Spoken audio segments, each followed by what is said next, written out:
Welcome to A Year in the Bible with Daily Grace. The Bible tells one big story of redemption, and we want to spend 5 minutes every day journeying through the Bible from start to finish and exploring how all of it points to Jesus.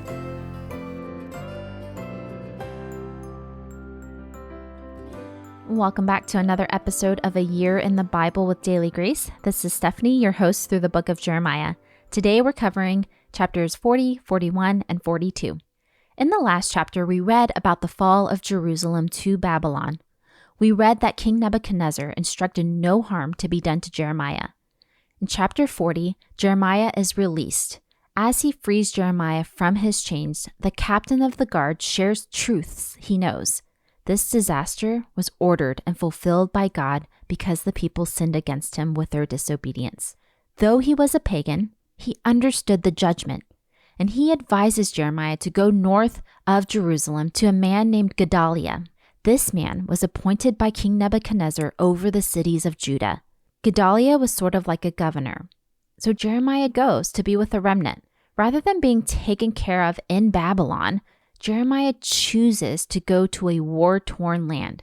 He fully believed in God's promises of restoration. Jeremiah trusted in the faithfulness of God.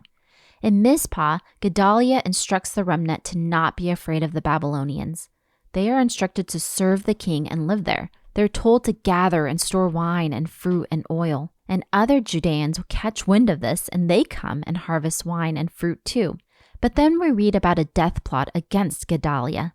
He is warned of this by Johanan, and Johanan even offers to go and secretly kill Ishmael, the plotter.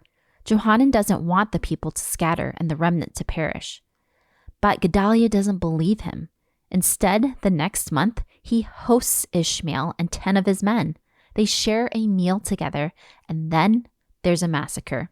Ishmael kills Gedaliah and the Babylonian soldiers that were with him. The next day, 80 people came to the area. These people were probably mourning the destruction of Jerusalem and were on their way to the temple with incense and offerings. But they are met by Ishmael, and unfortunately, they're slaughtered and thrown in a cistern. What is going on? Who is this Ishmael, and why is he doing this?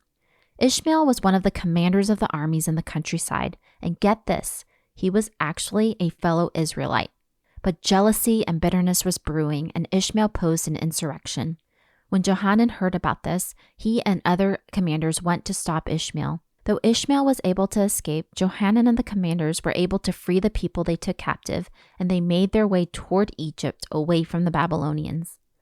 The remnant is small, and they go to Jeremiah and ask him to go to God on their behalf. They want a word from the Lord, and they promise to obey it fully.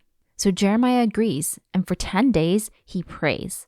And this is the word he finally gives the people: stay put. God tells them to stay in the land and rebuild there. He tells them not to be afraid of the Babylonians because God is with them. Listen to this promise. God tells them not to be afraid because, quote, I am with you to save you and rescue you, unquote. Compassion would be extended to them, and in time, they would return to their own soil. The people, though, wanted to go to Egypt. That's somewhere many of God's people ran to when they were faced with fear. But God didn't want that for them. He didn't want his people to be exposed to the widespread paganism there. And the warning not to go sounds very familiar to what we read a few chapters back. If you go, you will be met with sword, famine, and plague. Will they obey as they promised? We'll find out tomorrow. But let me ask you, what is your Egypt?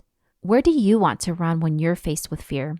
How do you respond when you pray to God and his reply is, just stay put, trust in me, I am with you, I will save you, I will rescue you, I will extend compassion. It seems like a no-brainer, but if we pause and think about it, we know the desire to run is real. But the pull to stay put and trust in God's promises in the midst of our fear and pain will be even greater the more we know him. Jeremiah endured chains and rejection. Jesus bore the cross and willingly endured the turning away of the Father's face due to our sins. Jeremiah put comforts and ease aside to be with the remnant. Jesus put on flesh and willingly lived among us with bodily limits in a broken world. He lived without sin so that his death would be the final sacrifice required to reconcile us to our holy God. And soon he will come again. But until then, may we remember his promise to be with us right where we are. May we trust and obey. That concludes today's portion of our reading plan. Thanks for listening. And as always, you can find additional resources on our websites, dailygracepodcast.com and thedailygraceco.com, and find us on Instagram. Thanks for tuning in, and we'll talk to you again tomorrow.